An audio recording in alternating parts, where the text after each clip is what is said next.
Welcome to tutorialsinhand.com. In this video tutorial, we are going to see what is the default value of byte variable in Java. So what happens is when we declare any variable, something like this, then we assign it certain values, right? Like 1 to 0 or something like that. But what if we don't assign it any value? Now, if you don't assign it any value, then what will happen is the compiler will assign it certain value from itself, and that value is known as the default value of the variable, and that is what we are trying to find out. If we don't assign it any value, what will be the value assigned to it? So for that, what we have done is we are going to access this variable flag in the method print value and try to print its value. So we will get to see what is the value that this flag bears at the time when it is accessed. So to access it, what we need to do is, since this method is non-static, right, and it is in different class, so we want to call it from tutorials in hand class. The simple thing is we need to create object of this class. To create the object of the class, you need to create a reference variable. You can name it anything like obj,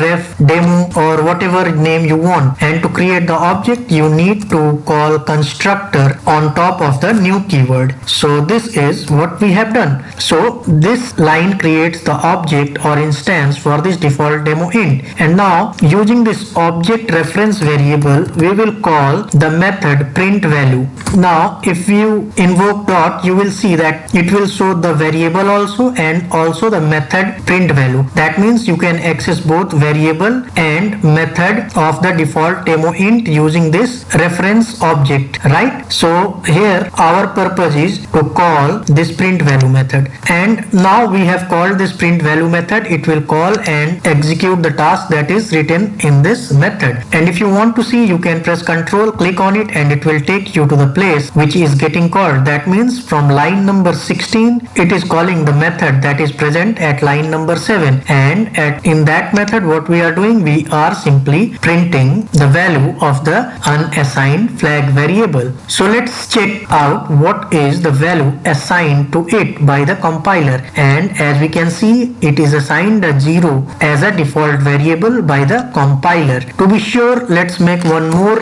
byte variable, say flag1, and try to print it. Change this one to flag1 and change it to flag1 as well, so that it print the value of this flag1 over here, and this flag will print the value of this flag at this place. So now let's execute and see what we get. As expected, we have got two output. One is flag is 0, which is coming from here, and this is for the flag variable, this one which is of type byte, and the another one is value of flag1 is 0, which is coming from here. Value of flag1 is, and then it is printing the value that this flag1 is assigned by the compiler. That means these are the default value for the byte variable. So in case you don't assign any value to the byte variable, it will be assigned a default value as 0. And one more thing, suppose if we change it to static and then make the method as well static, in that case we don't need to create object to call the method of that particular class. We can directly call the method by invoking dot operator on class itself. We can call it like this. So this is the static way of calling the static method. So here what we want to see is, if we change this byte variable to static, then this default value will change or not. So in this case, now if we print the value,